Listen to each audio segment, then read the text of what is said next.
See the money won't stay for your meal, getting all the piece of pie for your wife. Everybody wanna know how it feels. Everybody wanna see what it's like. Living in a big house, I don't mind. Me and this is so the making money. Alright.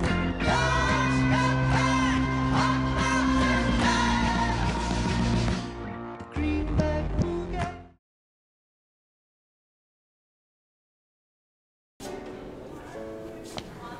Hello, successive management team. As we pass on the reins of what has grown to be a successful venture here at Baldwin 56 Corporation, we ask that you keep in mind one message around which our culture has been nurtured.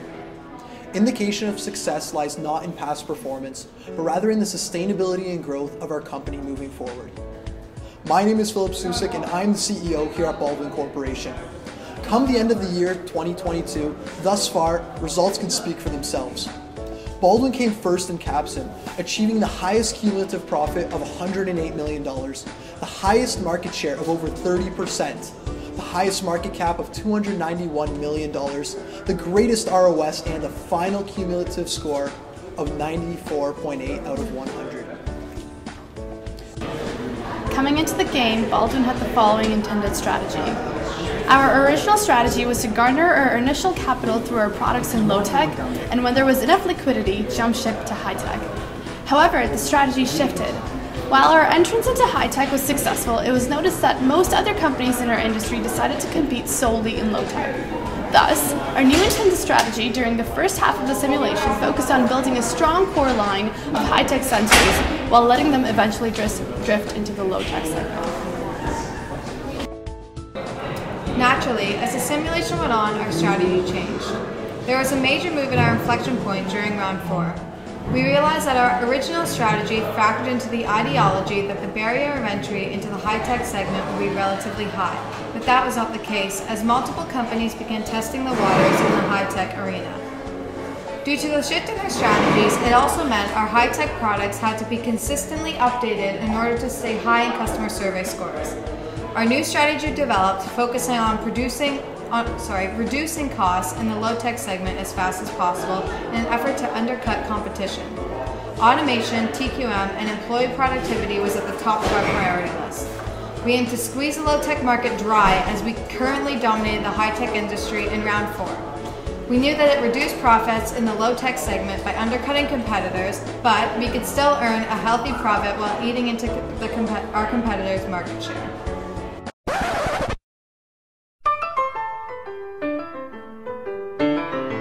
So I must ask, ladies, what is your opinion on Bay? Your opinion on Boo as a flavor? Boo? Yes, Boo. Boo is what? Cool. So we only have one quick question for you. What's your opinion on Beaver? Yeah, bros are pretty chill. Yeah. Bay's a fear of the backlash. Yeah, you know, it's Pretty good. Pretty great? Yeah, for sure. What do you like about Boo? About Boo? Yeah. Like Boo, like we're talking like a We're ghost. talking about Yeah. Boo. Oh yeah, yeah. You know, it's good. It's good. You know? I like Beauty and the Beast personally.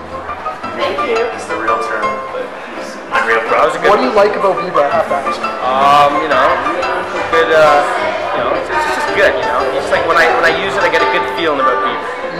We're not the only ones who get a good feeling when using Bieber, let me tell you. As do I. What do you think about its size? I think it's the perfect size for my life. Oh yeah? And how about its performance? Such a great performance, you know, it just completes every aspect that I'm looking for. Aware of our products. But you know what? Fortunately, because we're high customer service scores, that makes up for it. As you can see, Bay has been performing exceptionally well over the past 4 years. Let's hope that that continues. You heard it here, folks. Bieber and Boo, they're on point this year. Take care, my friends.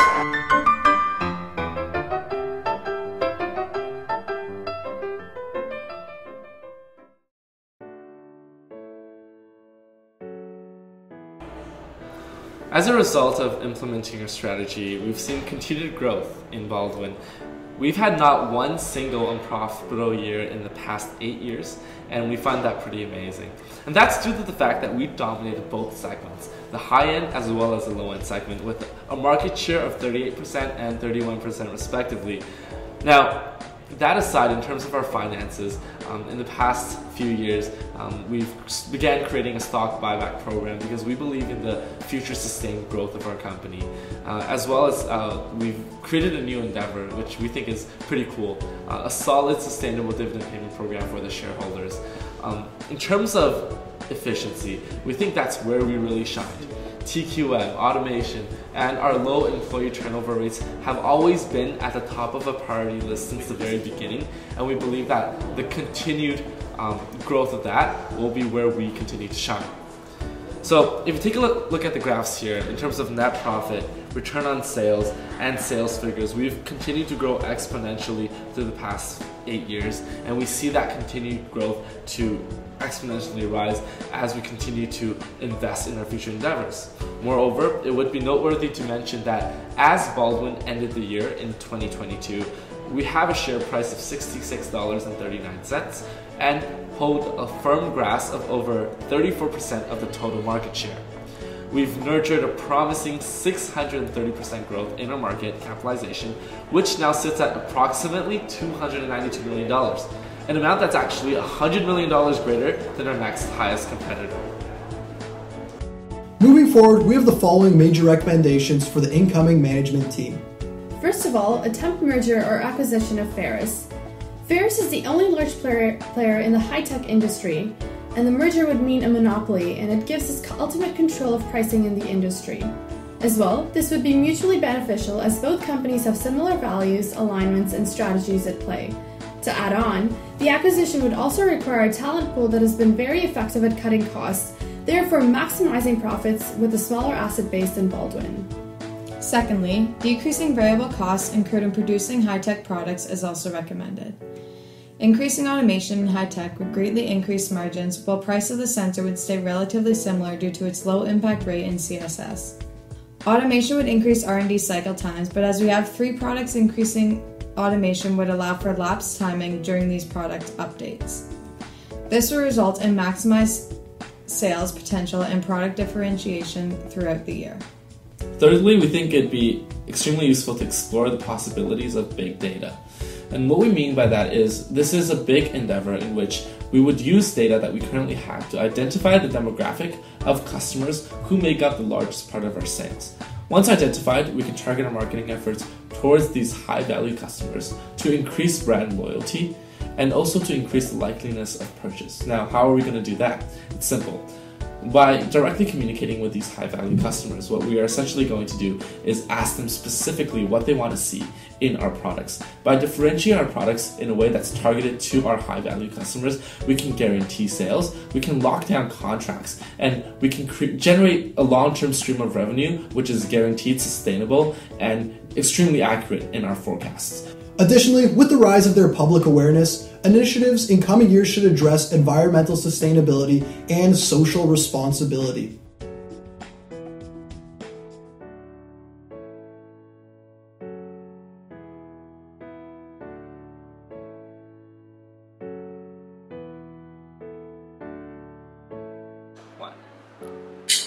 We learned about the benefits of specializing in teams to create team power. For example, one of the members in our team created an Excel document that not only predicted an accurate forecast, but also used algorithm to create a competitive advantage. Realize it is important to understand the meaning of calculated risk. Although taking risk is intimidating, it's important in ensuring maximized growth. For example, even with the strongest management team, without resources or capital, growth is limited. Therefore, in order to ensure exponential growth, debt is taken to allocate capital for continued expansion. Lastly, and perhaps the most important lesson that we learned from this experience is that strategy is not static. It is important that we continuously highlight and adapt to industry changes while forming a sustainable competitive advantage that cannot easily be duplicated by our competitors. Additionally, we must predict competitor actions and form our strategy and execute our strategy around the predicted competitor actions.